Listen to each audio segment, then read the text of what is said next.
It's hard to believe that Croatia was never one of my top European travel destinations. As a matter of fact, it wasn't on my radar at all. With its lofty mountains, crystal blue Mediterranean coastlines, and warm people, Croatia was easily one of my favorite places to visit and definitely on my list to repeat. I road tripped Croatia with two of my homies from Zagreb to Dubrovnik and had several memorable stops including national parks and UNESCO World Heritage Sites. I hope you're ready for some amazing views. Enjoy the journey, good peeps.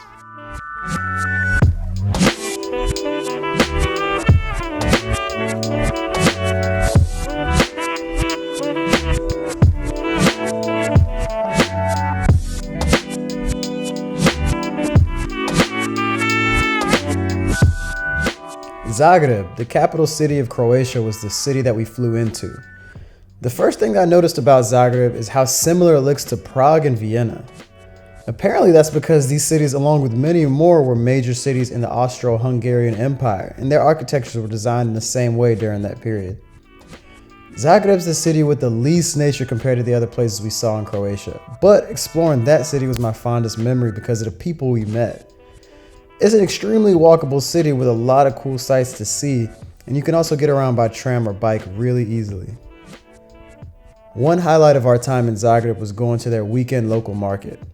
These markets always give you a much better perspective of what cities are really about, and this one was no different. Another fun attraction we visited in Zagreb was visiting the Museum of Broken Relationships. I had no idea what to expect, but this museum was really interesting. It basically was a collection of items from relationships that have ended.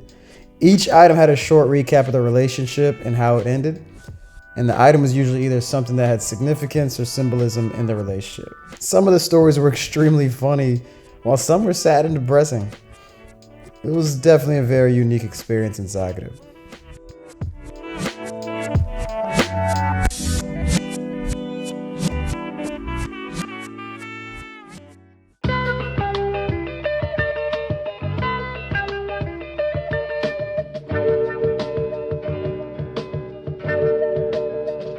Plitvice Lakes is one of the oldest and largest national parks in Croatia.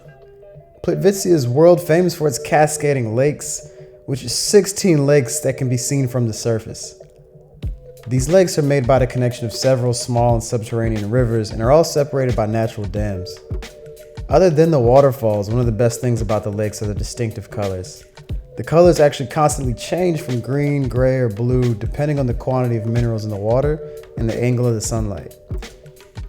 In the peak season, it costs between 25 and 40 euros to visit the park, but in off-peak season, it's actually about 11 to 15 euros. At some point in the park, you have to take a boat to get to the other side of the lakes and a bus to get to another side of the park. The hiking trails of the park gives you incredible aerial views of the lakes.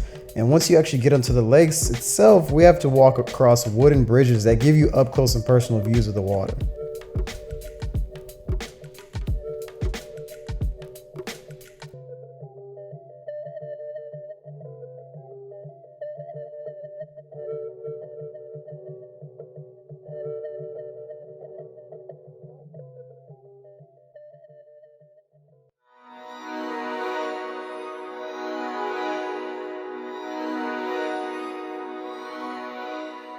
Our midway point was the city of Split. Of all the cities we visited, Split seemed to have the busiest and most youthful nightlife. But honestly, the most exciting thing for me was hopping on a ferry and visiting the island of Brac. The ferry took about 40 minutes, and once you get to the island, there's so many different sights to see. Between pebble beaches, beautiful mountains, and the local villages, there are endless places to visit in Brac. There are actually enough sites that I would suggest renting an ATV. Which we did. That was definitely one of the highlights of my whole trip, riding ATVs through these beautiful mountains and on the coasts. And there are actually endless islands to visit in Croatia itself. But if I could go back, I would stay at least one night on the islands as opposed to just making a day trip because there's so much to see and you don't want to rush it.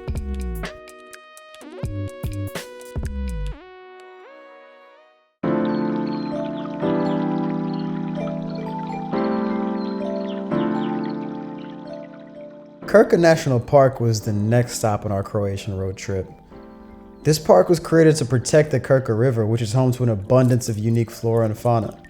But the main attraction are the waterfalls, which you can actually swim right in front of. The falls cascade further up the hills of the park, and it's incredibly captivating.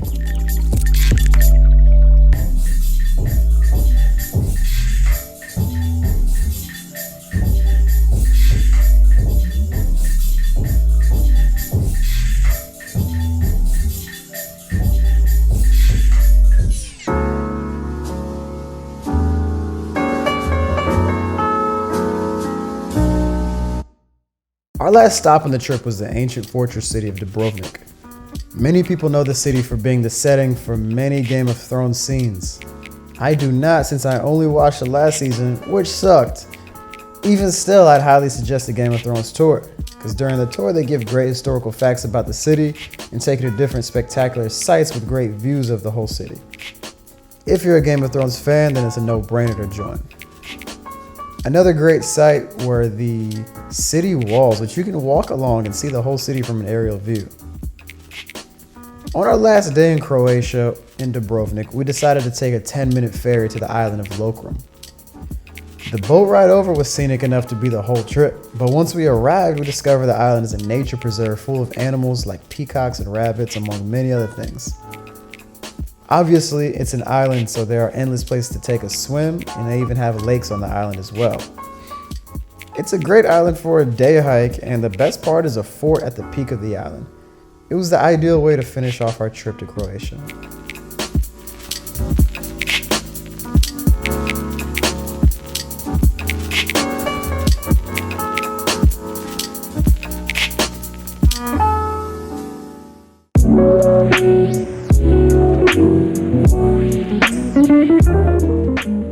Now, we saw endless incredible sights in Croatia, and we hadn't even scratched the surface. The 9-day road trip was everything that we could have hoped for and more. I suggest everyone add Croatia to their top destinations in Europe and spend as much time as possible there. If you've enjoyed the video, like, share, and subscribe to the channel, and stay tuned for the next video. And stay tripping, y'all.